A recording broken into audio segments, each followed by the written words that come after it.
One of my favorite movie scenes slash memories that I have is from an Indiana Jones movie. He's fighting the Nazis who are in search of the Holy Grail. And the Holy Grail is the cup that Jesus used when he celebrated his Last Supper with his disciples. His father has been shot and is dying. And the only hope his father has is if Indiana Jones can go through a series of very treacherous tests to a chamber in the back where there is a knight from King Arthur's court guarding at least 40 cups of different sizes and shapes. And the one who comes seeking must select the right cup or they will die. Well, the beautiful German scholar selects a cup for the bad guy. It is made of gold and covered with jewels.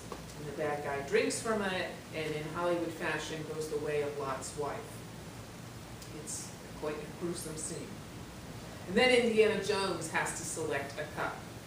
He looks through them all, and he selects the very plain, common cup made of wood. Here is the carpenter's cup. He drinks, he lives, and then he takes water from the fountain of the Holy Grail to his father, and his father is miraculously healed. Well, today in this letter that Paul wrote to the Corinthians, he wants us to think about ourselves as being clay jars. Simple clay jars.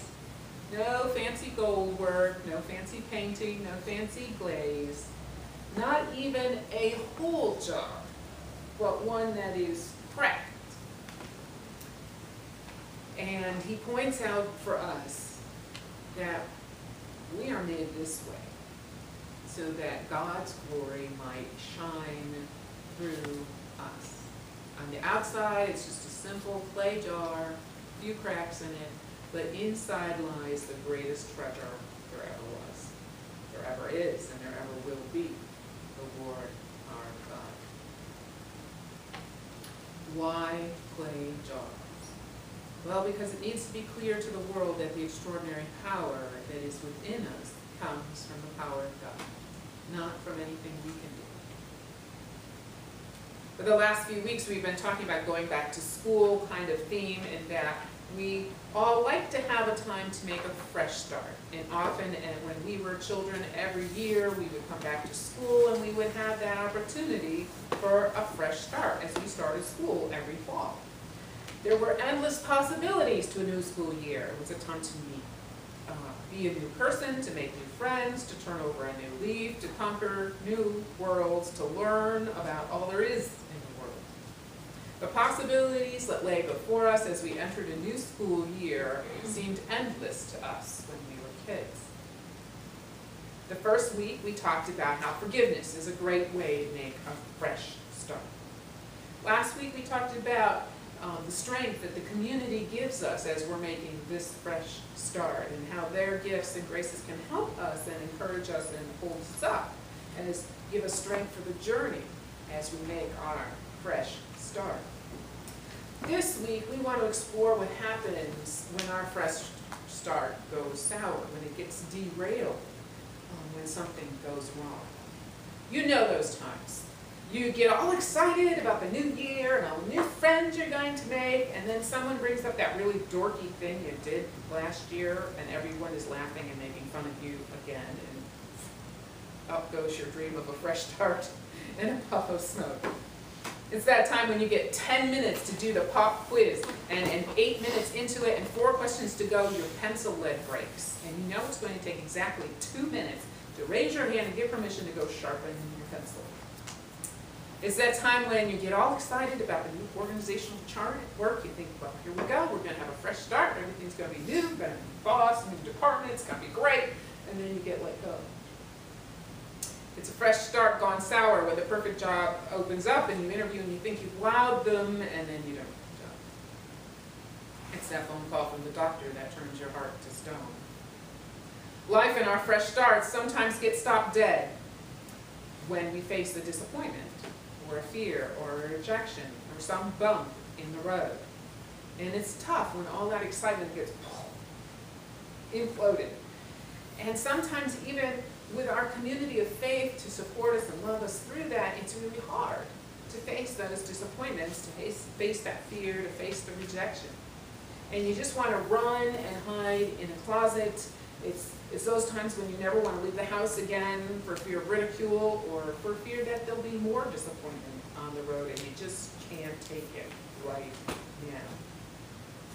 It's at these times when we realize that we need a God who loves us and that we turn to God to help us stand strong when we hit those bumps in the road. These times of fear and disappointment often turn out to be the times when we're most vulnerable. And in our vulnerability, we let go and let God take over.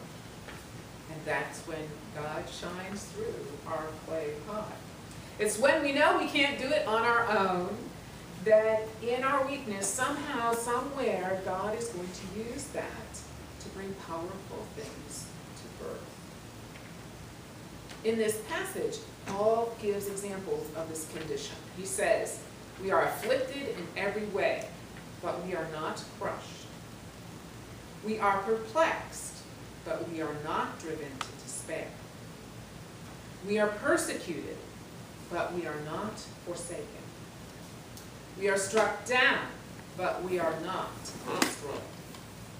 Instead, we are always carrying in our bodies the death of Jesus, so that the life of Jesus may also be made visible in our bodies.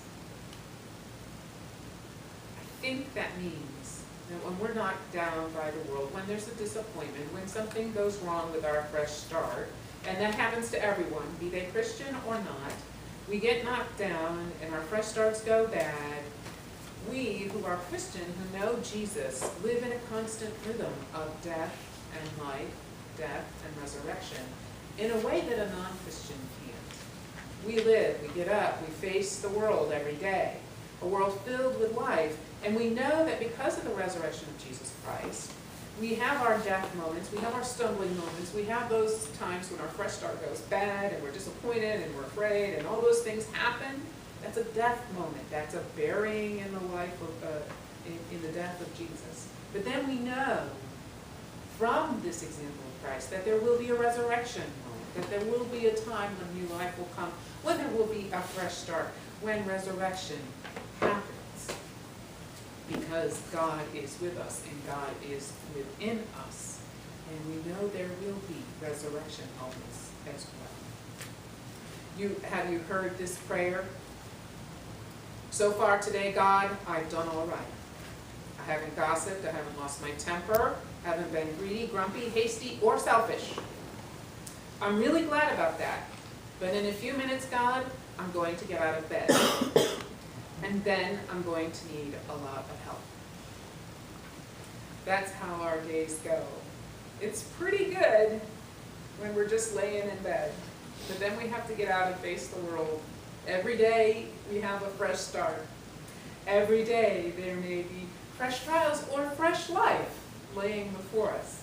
We don't know what the day will hold. But we know if we start with a prayer like this, that God will be with us and we'll see God and know God. And have God take us through whatever life or death experience comes that day. What a great prayer for a new day. What a great way to face each day, acknowledging our weakness, our clay jarness, our brokenness, and recognizing that God has us. God has our backs, God has our fronts, God has our sides, our insides, our outsides. God's going to carry us in the palm of his hand wherever we go, through whatever we need. Now, Paul doesn't use these little clauses here as grief and despair. It's not a litany of grief and despair he has here, but it is a badge of honor. He says, we are afflicted in every way, but we're not crushed. We are perplexed, but we're not driven to despair. We are persecuted, but we're not forsaken. We are struck down, but we're not destroyed. He says here we have the glory of God, that God will get us through the persecution and the perplexion and the affliction and the struck down. God will hold us up. God will bring us through. And this is our badge of honor, that we have God to shine through us and our weaknesses to make these things okay. Yes, today may be perplexing, but it's not going to drag me down into despair because I have Jesus. In this simple but not so smart, sometimes clumsy, sometimes silly, sometimes slow human being, there resides Jesus, the Lord of the universe. What a treasure we have within us. What an honor God has graced us with and that we live with, holding this priceless treasure. God trusts us and bestows upon us a great honor in our frailty and our fragility to make us the God-bearers. It is an awesome blessing and it's an awesome responsibility. We are always precious in God's sight. Whether we look physically dirty because we've been playing football on a rainy day, or whether from some inner blackness or sin in which we find ourselves running down a dark alley and evading police who are trying to catch us for dealing illegal drugs. God is with us. God finds us precious, and God will shine through us, no matter how cracked a clay pot we are.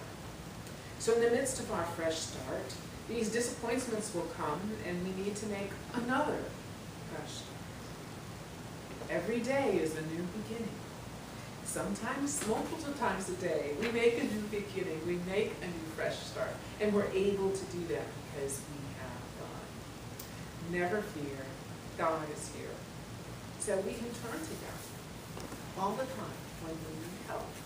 We can turn to God all the time when we don't need help. God is faithful, and we must have faith in God's grace, in God's love, in God's mercy and faithfulness. For in the midst of life's challenges, whatever they may be, having faith in God makes all the difference. And that faith in God gives us the strength to make another fresh start.